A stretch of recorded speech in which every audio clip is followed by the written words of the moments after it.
7장은 어제와 오늘이 멜기세덱 계열의 제사장이다. 예수님은 더 나은 제사장, 참된 안식을 주시는 분. 그렇죠?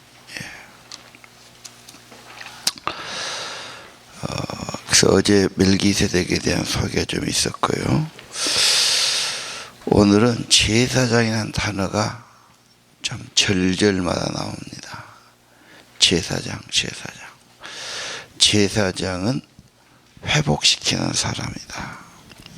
끊어진 관계를 회복한다.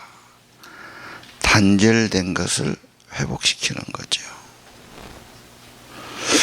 부부간에도 갈등이 참 많은데 회복한다는 게 쉬운 일은 아니고 누군가가 중재를 통해서 회복될 수 있고 그런 거죠. 자, 하나님과 관계를 회복한다는 것은 인생에 있어서 매우 중요한 문제다. 이것을 위해서 제사장 직분이 필요하다.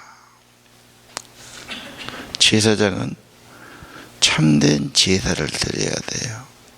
제물을 드려야 되고 하나님 마음을 시원하게 드려야 되죠. 그래서 희생 제사를 드리는 겁니다. 죄인이 할 수 없는 것을 이루어 주시는 것이죠. 오늘 예수님이 제사장 직분을 가졌다. 참된 제사장이라는 것을 7장은 계속 말합니다. 14절 유다 지파가 아니죠. 유다 지파는 제사장 직분이 아니죠. 제사장 직분은 레위 지파입니다. 예수님은 유다 지파에서 쭉 나오신 분이다. 그래서 다윗이 거기죠. 그래서 다윗의 후손 예수 그리스도. 자, 그 지파에서 제사장이 나오지 않는데 어떻게 제사장이 되느냐? 15절 멜기세덱의 계통을 따른 거다. 멜기세덱은 살렘의 왕이죠. 평화의 왕이고 특별한 사람입니다. 어제 말한 것처럼 시작도 끝도 족보도 없는 특별한 제사장이었다. 아브라함을 축복하고 아브라함에게서 11조를 받았다. 그것이 어제 말씀이었을 겁니다.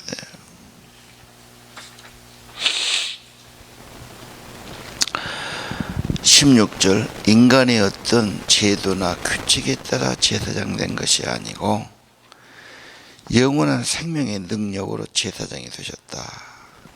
하나님을 통해서 부활하시고 새 생명 주시는 그 능력으로 영원하고 참된 제사장이 되신 분이시다.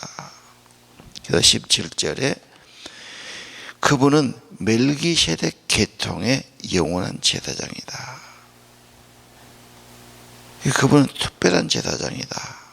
원래 멜기세덱도 그런 분이었다.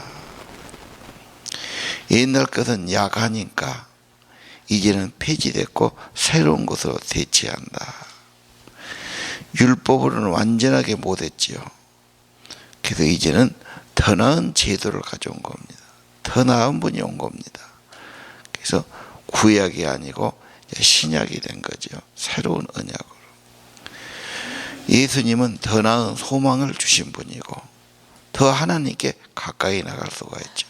9절에 하나님께 가까이 나간다. 은혜 받으려고 그럽니다. 주님의 임재와 은혜와 복을 받기 원하죠. 이것은 나로서는 안 되고 온전한 제사장, 제물 대신 그분을 통해서 더 희망이 있고 더 하나님께 가까이 나갈 수 있다. 제사장은 하나님께 가까이 더 친밀하게 나가는 길을 열어주신 분이다.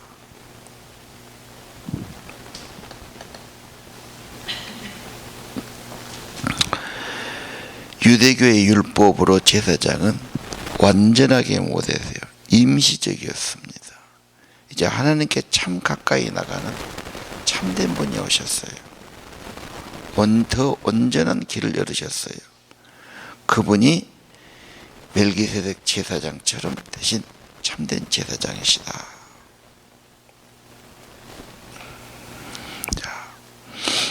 20절 그분의 제사장은 하나님이 맹세하고 세우신 거다. 다른 제사장은 그렇지 않았다. 시편 110편에 하나님께서 멜기세덱을 제사장으로 세울 때 하나님 맹세하고 확증하고 세우신 분이다. 21절 그리스도는 하나님의 맹세로 제사장이 되신 분이다. 너는 영원한 제사장이다. 그 말씀은 바꿔지지 않을 거다. 영원한 제사장. 제사장은 죽으니까 늘 죽으면 다른 사람이 됩니다. 대제사장은 그렇죠. 근데 이제 영원한 속죄를 하실 분, 영원한 제사장이다.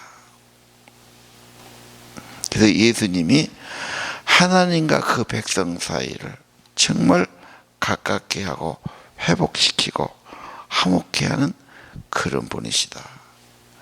약속이 되신 분이다. 다리를 놔준 분이다. 자, 오늘 예수님은 참된 제사를 지내고 참된 제사장이 되신 분이다. 사람들은 죽으면 더 이상 못해서 자꾸 세워야 돼요. 23절과 4절은 연결되죠. 비교 말하죠. 그러나 예수님은 다르다. 영원히 살아계신 분이다.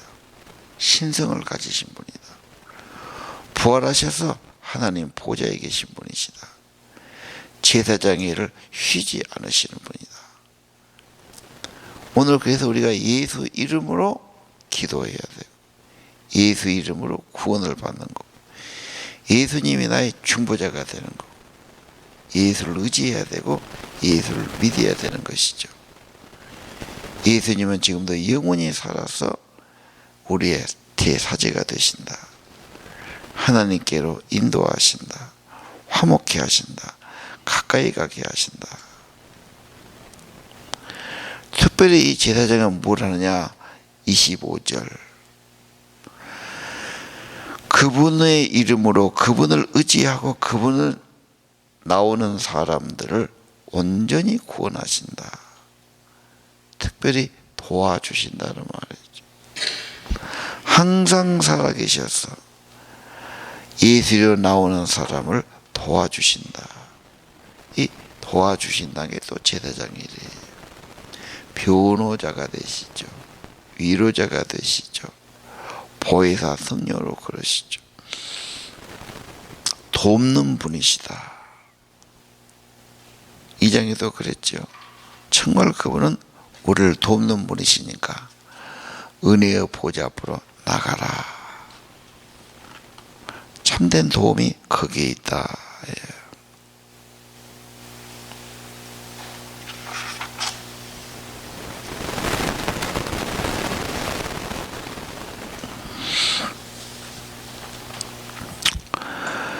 주님은 시험 받는 자를 능히 도와주신다. 직접 고난과 시험을 다 겪었기 때문이다. 그래서 도와주신다니까, 힘 주신다니까, 은혜를 주신다니까, 도움의 손길을 구하는 겁니다. 자, 25절 아주 귀한 구절이죠. 그든지 예수님 나가면 죄를 가려주시고 죄를 덮어주시고 자기 피로 죄를 덮어주시고 온전하게 회복시켜 줄 수 있어요. 항상 살아서 일하시는 분이에요. 하나님께 나오는 자들을 도와주신다. 오늘 아침도 끊어진 것을 회복시켜 주는 거다. 단절된 것을 이어주는 거다. 하나님과 관계를 회복시키죠. 예, 도와주시죠. 영원한 제사장이 되시는 거다. 예, 항상 살아서 지금도 중보자가 되시고 지금도 도움이 되시는 분이시다. 나를 의지하지 말고 주님을 의지해야 되지요. 주님의 고귀한 사역, 고귀한 희생, 온전하고 영원한 구원을 이루신 분이시죠. 26절 예수님은 우리에게 진정으로 필요한 분이십니다. 대제사장이 되신 분이십니다. 영원한 제사장이었죠. 약속을 주신 분이죠. 도와주시는 분이시죠. 그분은 죄가 없으신 분이시죠. 흠도 없지요. 죄인과 고별된 하늘보다 높은 곳에 계신 분이시죠. 히브리서는 그리스도를 굉장히 강조해서 말하고 있습니다.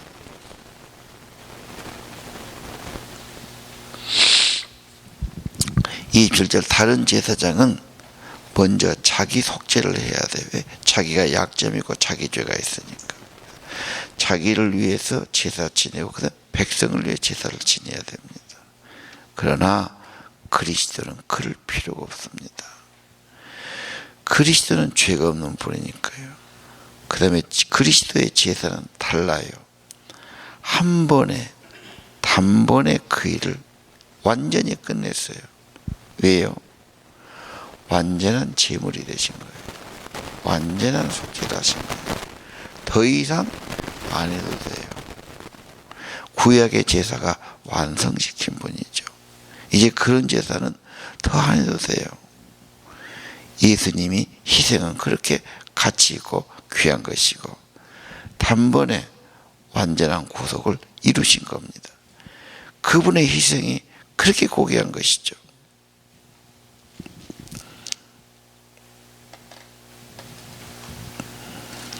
28절도 아주 귀하죠. 옛날에는 약점을 가진 인간들 약점이 있죠. 제사장이 되었습니다. 그러나 하나님의 아들 되신 예수 그리스도, 그런 죄가 없으시죠. 그런 신성을 가지신 분이죠. 가장 고귀하신 분이시죠. 온전히 흠이 없기 때문에 온전한 제물 되셔요.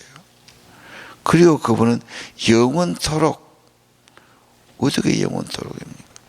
영원히 살아계신 분이시죠.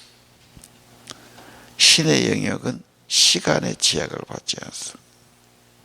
그분은 영원히 살아계시고 영원한 효력이 있고 영원한 제사장이 되시는 겁니다. 완전하게요. 그래서 우리의 구원은 완전한 속죄와 영원한 속죄를 받은 것입니다. 그분의 구원은 완전합니다. 영원한 것입니다. 이것이 예수님의 희생이고 십자가의 공로입니다.